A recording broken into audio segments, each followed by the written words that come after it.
Hey there, welcome back. I'm Jana with Purl Together, and in this week's video, we're going to finish up our Mahina cardigans by sewing on the buttons and doing the blocking. Before we get started with that, though, I have some new patrons I want to give a shout out to, and thank you so much for supporting the Purl Together family.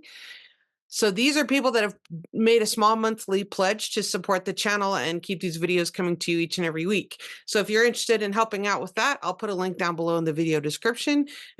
You can go to patreon.com/Purl Together and see what's on offer for a monthly pledge.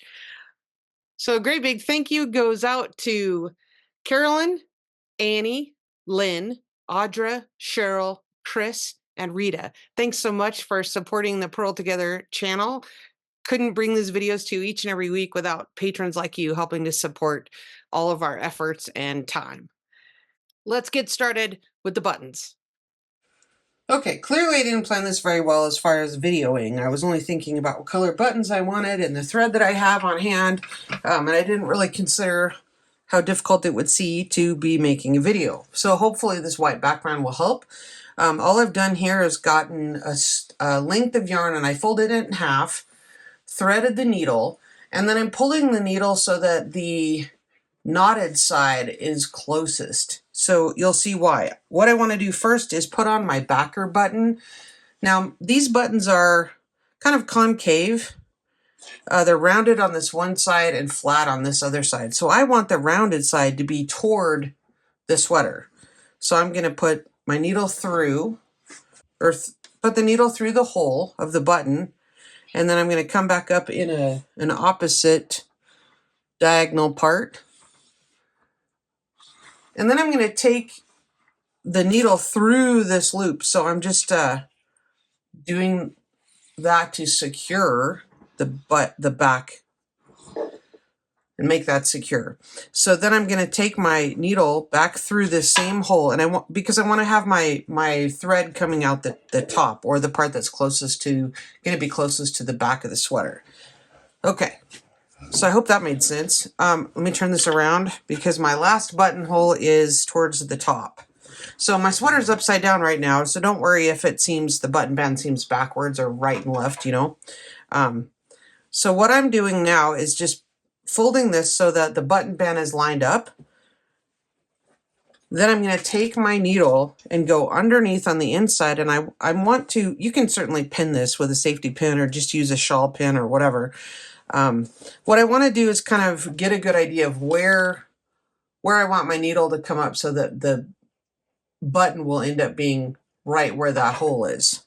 So I'm just going to pinch this and then put my needle up through like this. Okay, so now I know where the button's going to be and I can lift off that top section. Okay. So here I go, bringing this up. Yeah, that was a kitty paw in my way. She thinks she's going to help. So when I draw that up, because this is offset, you can see that, I'm going to turn my button. I want to place it so that it's in the center. This is the wrong side. I'm placing this so it's in the middle, and I'm going to hold it. I'm going to hold that down. So then I can go back and secure that. Okay. Now I'm going to go back up through a different hole where the diagonal is. And now I'm going to attach my top button. Now that I have the bottom one secure, I'm going to attach the top button. And again, this is rounded on one side, flat on the other. The reason I like to have the rounded side is so that the rounded side is toward the sweater, so that I have some space for the other layer when it gets attached. So I hope that makes sense. Okay, so now all I'm going to do is secure this in the center, and I'm just going to go back and forth, up and down through the diagonal. You can go diagonally across, you can go diagonally across like this and this, you can sew it on however you like.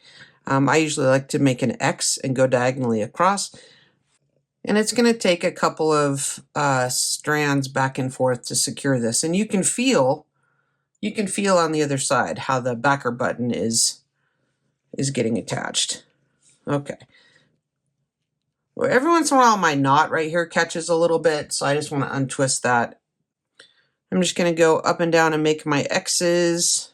The reason I like to use a backer button is that the thread can sometimes cut through the wool. So if you use a backer button, as opposed to just sewing it directly onto your sweater, I think that mitigates that some and helps sew it to itself rather than sewing it to directly to the yarn.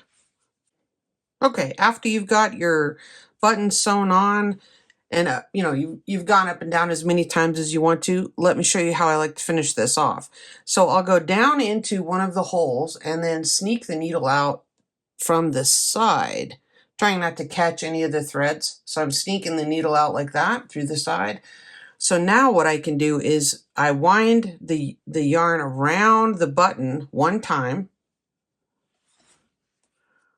So I'm going around the button one time, and then I'm tucking I'm tucking the needle back underneath the loop I just made. So that's making a half hitch, and I'm pulling that taut. Then I like to go in underneath the button and through the column of stitches. I'm just going through the center one time. Hope you can see that. And then I'm going to do a half hitch like that, again, that looping thing. So I've got some knots in here, and that's what's hanging up. So I'll just give that a little tug.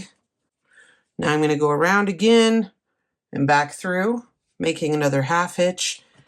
Okay, and then I'm going to be done. I'm just going to trim the yarn, or sorry, I keep saying yarn, thread. I'm going to trim the thread right up next to the button. Okay, and then I'm going to trim my other little tail ends right here, being careful not to cut your yarn, obviously, on the back side. So I'm just trimming this right close to the button. Help if I had smaller scissors. Okay, there we go. Now that one's a little off center. I may redo that. I may not worry about it, but hooray. Okay, now I'm gonna go and block my sweater now that I've woven in all the ends. Okay, my sweater is soaking in the sink for about a half hour. I have it in some wool wash, or I guess this particular one is called soak. So I will let that sit for about 30 minutes. Okay, now I'm just going to gently wring out the water. If you have a lingerie bag, you could put it in that and then put it in the washer to spin. I don't think I have one that's large enough for a sweater, so I'm just going to do the towel method.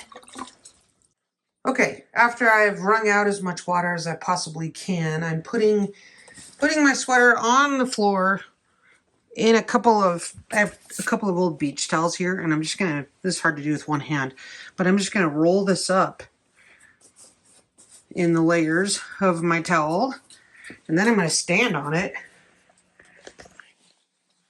and squeeze as much water as I can out of there before I block it. Okay, she's finished and on the porch to dry. It's pretty warm today. It's about 85 degrees, so shouldn't take very long.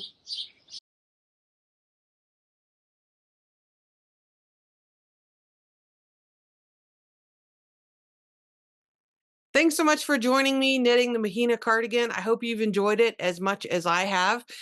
Be sure to post your finished objects in the Ravelry group or tag me on Instagram or Facebook.